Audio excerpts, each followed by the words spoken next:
Hello, I'm Finlay. And I'm Ella, and welcome to the What the Friday podcast. And in this episode, Blake has been speaking to Danny from Invictus Wellbeing about cyberbullying. Let's hear how they got on.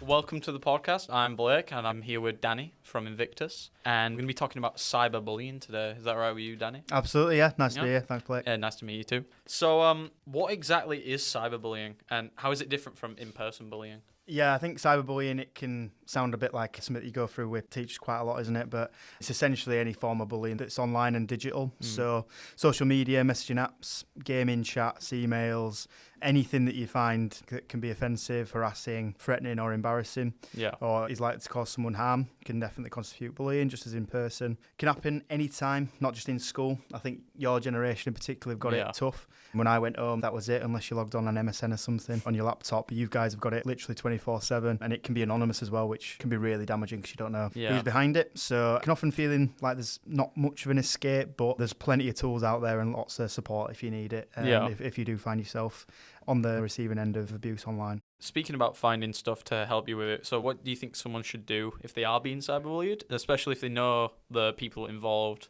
like even just by association, like friends? Well, I've just talked about the difficulties. I think some of the easier things about online bullying is you don't need to respond. You can just switch off your computer, your phone, whatever. I know that's not always a thing that you go to straight away, but it can be as easy as that. The bully wants you to respond just as in person. But really, I think it's important that you document everything, take screenshots and save messages. If you really don't like what someone's sending you, block that content, block that person that's sending you it. I'd definitely suggest that you reach out to someone, your parent, a trusted adult, your school counsellor, or even just a friend, and just know that it's not your fault. You didn't choose that behaviour. That person's chosen that behaviour and to be like that. So don't feel like you're the problem. They are.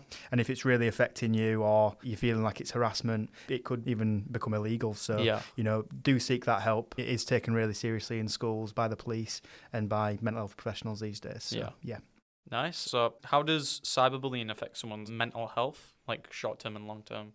I think it's the same as any form of bullying. It can really affect someone's confidence and self-esteem, really knock their sense of who they are, make them question themselves. And we're our own worst enemies. That's kind of thing, we're always being super self-critical. Most people in the world are not 100% happy with everything in their life. So when you've got that on top of someone deprecating you, making you feel even worse about yourself, especially, again, if you're a young person, that can be really, really effectful. It can affect your sleep, it can affect your eating, it can affect existing mental health issues, and absolutely long term it can impact your relationships, your confidence, how you feel safe online and in person.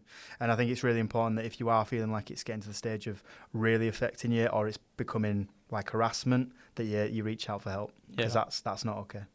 So why does knowing the people involved in the bullying, even if it's just the people you see around you or have mutual friends with, like how does it make it harder to deal with? That's a really good point. I think because it makes it personal, I guess. You might fear seeing them in real person, worry about how that's going to interact with your friendship groups, affect how you feel pressured to stay quiet or to avoid drama or what's going to happen if I do bring it up. And again, I suppose as well, you're going to meet lots of people in life and you're not going to be able to 100% trust every single person, I guess. So, it can cause that sense of who is this person I'm speaking to? Is that betrayal or confusion about someone? And that's why it's really important to set boundaries and have supportive friends and have those trusted relationships as well. What would you say to someone who feels ashamed or embarrassed about being cyberbullied? Shame thrives in silence. So what I mean by that is you can get in your own head a little bit. It can get worse the more and more you shut yourself away and don't get help. We've just spoken on another podcast about opening up and how hard that can be to do, but it's actually a sign of strength to do so. And bullies often target others to feel powerful or get attention, and they've often been bullied themselves and that kind of thing. So try and be yourself as much as possible. Ask for help. And opening up to a trusted friend, someone anonymous online, or even just going to speak to someone at school. That's not ratting on someone. That's not a sign of weakness. It's a sign of strength that you're setting boundaries and saying that's not all right. Yeah. How can someone support a friend who's being cyberbullied, especially if they don't know what to say? Human instinct, we're fixers, so we often rush to give advice, you should do this, you should do that, and that's okay. But actually in the first instance, if someone's reaching out, that could be a really big decision for them. They could have been thinking about it for weeks and months. Can I actually open up to this person? So my advice would be give them the space and time just to talk it at their level and ask them how it's feeling and ask them open-ended questions, because that can be really validating for people.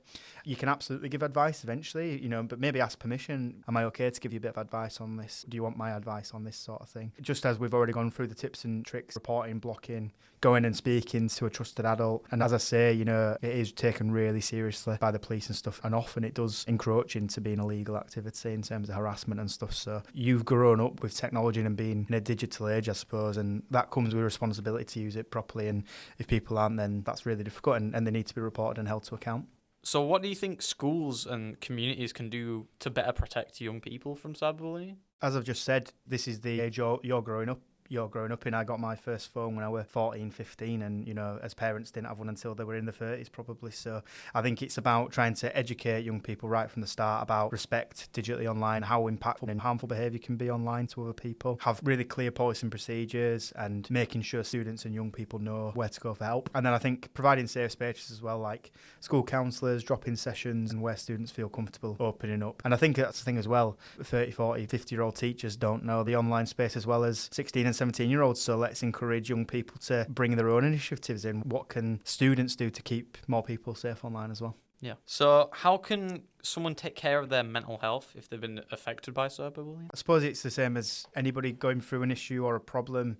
A problem shared is a problem halved. Talk about it with someone you trust. There's always someone out there, even if it's not someone you know, that will listen to you and understand.